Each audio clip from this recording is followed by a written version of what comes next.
Hi, good evening. Welcome to the Riverside Fire Update. My name is Michelle Fiddler. I'm a Public Information Officer here with the Southwest Area Incident Management Team. We have a few speakers tonight to just give you an update on the current fire situation and the incoming weather to let you know how that's going to affect fire activity. We are monitoring your questions online here.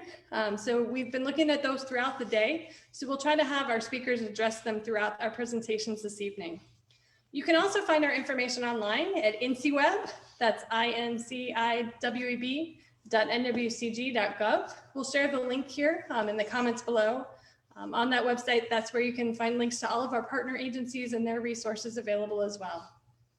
With that, I'll go ahead and introduce our first speaker here tonight. Jake Nuttall is with our operations section to give us an update on the current fire activity. Evening, everybody. I'm Jake Nuttall, Operations Second Chief with Southwest Area Type 1 team. Give you a little brief on how things went today, and we'll go from there. What ended up happening, just real quick overview, down at Branch 1, really this division Whiskey, Zulu, Alpha, and Charlie area, we were able to get a lot more direct line along the fire's edge to complement all the lines that we've done with the indirect action so far. In the Division Alpha area, we were able to get some of our spot fires that we do have hand line, dozer line, mopped up interior about 20 to 30 feet. And we'll continue those efforts to get those good and secure. In addition to in Division Alpha, we have both divisions working towards the Goat Mountain, Green Mountain area, trying to pinch off everything with direct and indirect actions, utilizing some of our hand crews, dozers, and such. So over the next few days, we're determined that we will have some sort of hand line and dozer line completed within the Division Alpha area, which would take the completion line all the way to the Division Whiskey branch break. In addition to today, up on the Division Charlie area, they just got a little bit of more open line that they're trying to tie up this evening. And we are actually going to be able to show a little bit more containment within the area of Division Charlie and Division Foxtrot. Really what that means is we're able to put those pieces of the line in a more of a patrol status. We'll still keep people established within the area just to make sure and assure that all of our fire is staying within those containment lines. But that will bump our percentage of containment up this evening. In addition, in the Division Foxtrot, they're looking about one more day to be able to tie all the pieces of line within the Division Foxtrot area, really shoring up from the division break of Division Foxtrot all the way back to the branch break. So we will have completed line over the next couple of days throughout the area. Moving over to Division Kilo, we've got direct line, meaning line right on the fire's edge, all the way to this drop point 60. And then we've been receiving multiple pieces of equipment, masticators, and we're able to open up some of the road systems coming over into this DP 69 area, the Tumela Meadow, and really shoring up. And we're going to continue to really shore up those indirect lines for any future possibilities of having to burn that area out. Again, there is none going on at this time. We just want to get everything in place and ready to go before any type of action like that happens. Continued work through the wilderness area along what's called the Abbott Road. We continue to do assessment, really looking at the whole area, what it's going to take from an equipment standpoint to be able to establish an indirect line through that area, being able to tie into that branch 3 and any type of opportunities that we have from indirect and direct line. So I can tell you right now what we're looking at is some indirect line coming down from this Division O outside of the wilderness, utilizing some of the road systems. So we're continuing to prep that work, get shoring up those lines for any future needs or actions. Also going on down here within the branch 3 area is we're actually coordinating with the Lion's Head Fire, the incident management team that is taking over that fire as of tomorrow. So we're actually working with both incident management teams that currently has it and the one taking over, and really shoring up all of our plans to make sure everything that we're doing and they're doing connects at some point. We don't want to leave any holes or gaps in our future. Moving back over to this area, we are also shoring up with the incident management team that is working on the Beach Creek, really looking at the opportunity to be able to connect some of our lines between the two incidents. That way we've got everything intact and in place just to make sure that we don't have any continued fire moving forward into the future. So really with the efforts of all the indirect line, both on adjacent areas, especially up in this branch 2 area, we're really shoring up the opportunity to look at, looking at the efforts from the repopulation here in the near future. So that's what we got for the incident currently. Thank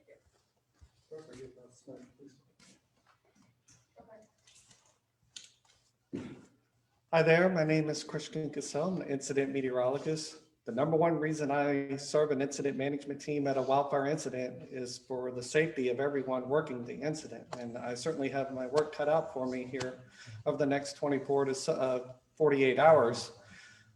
First, we're already starting to look at a low pressure system moving in. We're already starting to see showers and thunderstorms develop to our south and west. Those showers and thunderstorms in particular could be strong this evening, producing locally heavy rainfalls. And so there is a flash flood watch for the western slopes of the Cascades, specifically for the burn scar areas. We know that burn scars, especially in rugged terrain, repel water and create increased opportunity for mudslides, debris flows, rock slides, that sort of thing. So please follow weather.gov Portland/Portland, and that's the National Weather Service office out of Portland. If there's a flash flood warning issued, they will be the ones who issue it and get that information out to the public and the media as quick as possible. So let's talk about rainfalls. So this is going to bring much needed rainfall to the incident area. So after this period of showers and thunderstorms, some of the thunderstorms, again, could be strong tonight. After that, tomorrow, we're looking at periods of rain, showers with embedded thunderstorms. So you may see a few lightning strikes or rumbles of thunder. And then as we go into Saturday, the shower activity will begin to diminish. So let's talk about the other things, the smoke. So as we go into tonight, still expect the smoke to hang around. Rain does not scour smoke out of the sky. It takes wind to push it out. So the good thing is Friday and Saturday, as this low pressure system moves in, we'll see westerly winds increase. And so I would expect Friday from the morning to the afternoon, dramatic improvements in smoke, and then even more so Saturday. So, and then after that, it appears, with westerly onshore stable flow, we're set up, I believe, to where we are going to not maybe entirely eliminate, but significantly diminish the smoke issue that that's plagued this area for the last 7 days.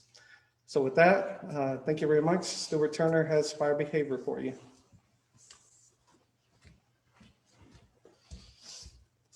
Good evening, Stuart Turner, Fire Behavior. As you heard from our meteorologist, we have a change in the weather, and that's going to be really good for the fire behavior. Today, we saw an increase in the humidity around the fire, which really decreases the fire activity. What happens is those fine dead fuels start to absorb that moisture out of the air, that humidity, and that causes them not to become available for fire or to burn. So we saw very little spread, very little fire activity today. So we're going to see a lot of reduction in our smoke production over the next several days also, and that's a good thing for us out there.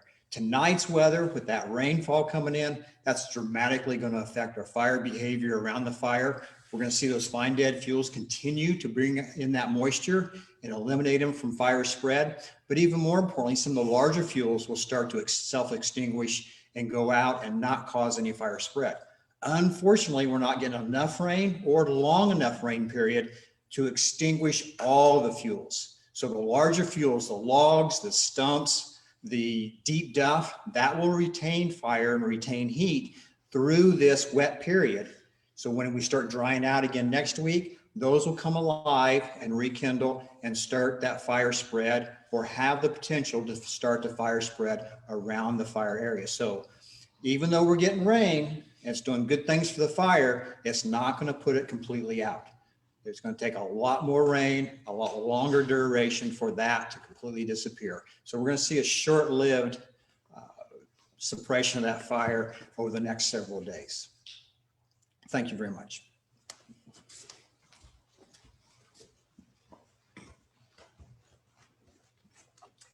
Thank you, Stuart. Our next speaker this evening, we are going to bring in via Zoom. We'd like to present Dr. Sarah Present to give us an update on the air quality. Hi, everyone. Thank you for having me again this evening.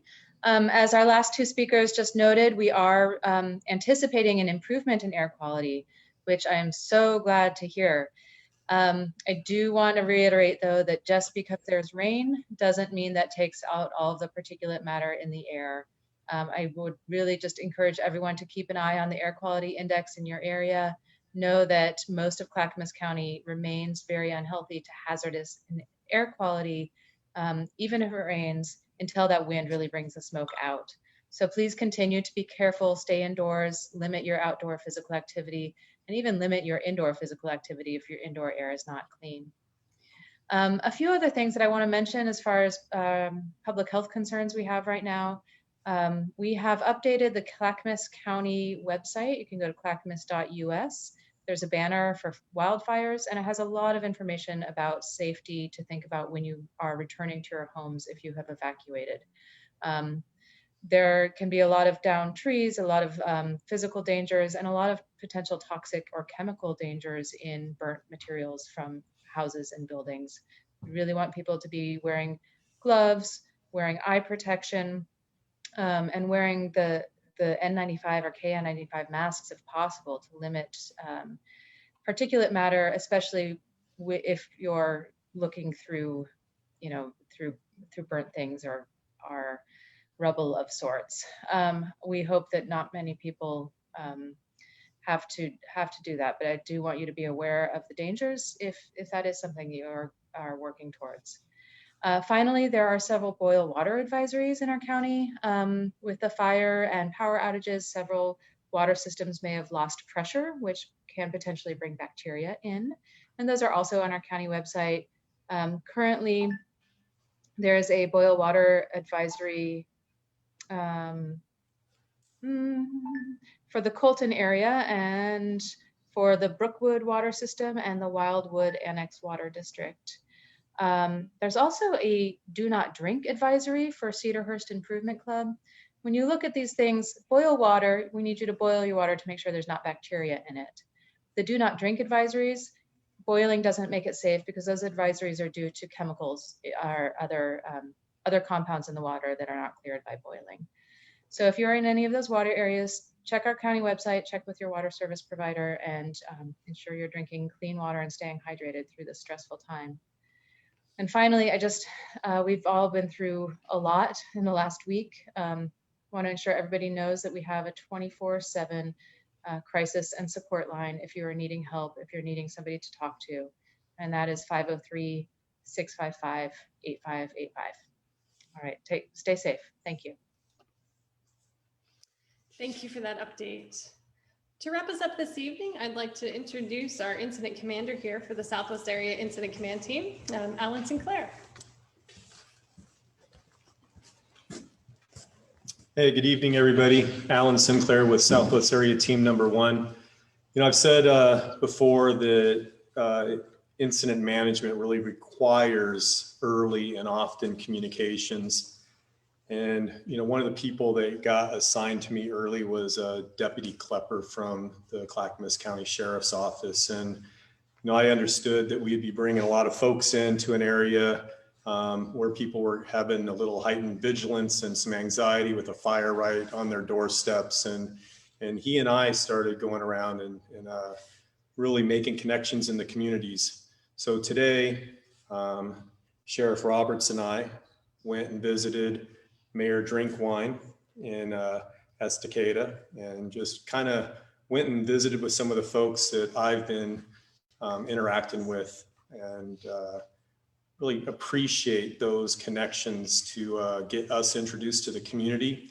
We only had about 150 some firefighters when we got here a week ago, and we're pushing 600 plus now. So that's a lot of folks coming into the community, and just really appreciated that connection to get out there and build relationships rapidly. Rapid relationship building is important when you've got big incidents going on. We also went up into Colton and visited some of the civilian firefighters that had done some work up there. And again, Sheriff Roberts was able to get out and just really get a feel for, some of the folks that have been good contacts for our team. The percent of containment, that's going to be something that, again, I'll ask patience with. It's going to take a while. The firefighters are, working in a fuel type where they've got to dig through deep organic material to get down to mineral soil to ensure that fire will not spread across the lines that they're creating. You heard the information about the weather, and I want you to take that very seriously. Flash flooding coming off of fire scars could be significant. So if you live in areas that generally have water flow during rains, expect that flow could be significantly increased if the right amount of rains drop it on the fire scar. So be safe, and we'll talk to you again tomorrow. Thank you.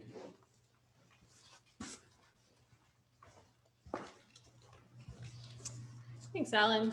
At this point, we want to address a few questions that have come up this evening. In your comments, we had some questions about the Elwood area and Hoodland. Also, if we expect the fire to burn through the Roaring River Wilderness area. So we'll bring Jake Nuttall back up from Operations Section to address those questions. Evening. So wanted to address the wilderness for the very first part of it.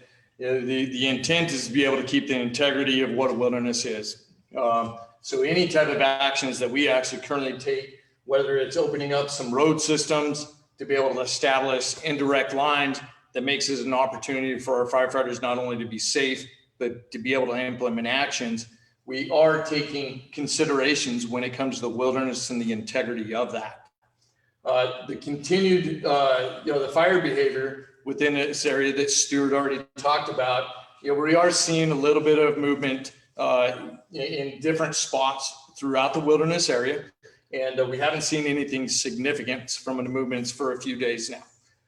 That coupled with what Christian brought in with what our weather is going to be over the next few days, we don't see any significant growth within the wilderness over the next few days.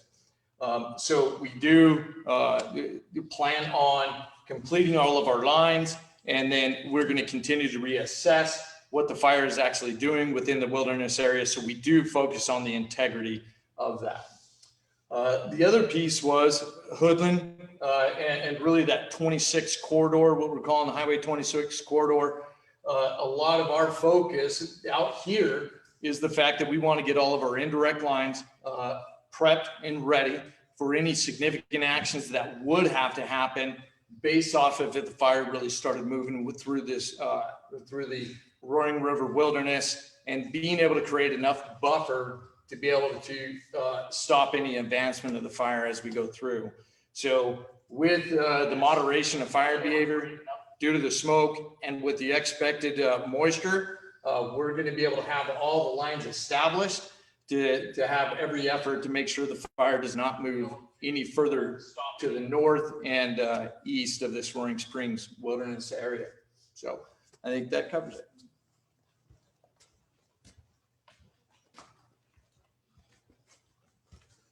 All right. One other question we had, which we always like to see, is how can we say thank you to the firefighters? There's many ways we appreciate all the support from the folks that we've talked to.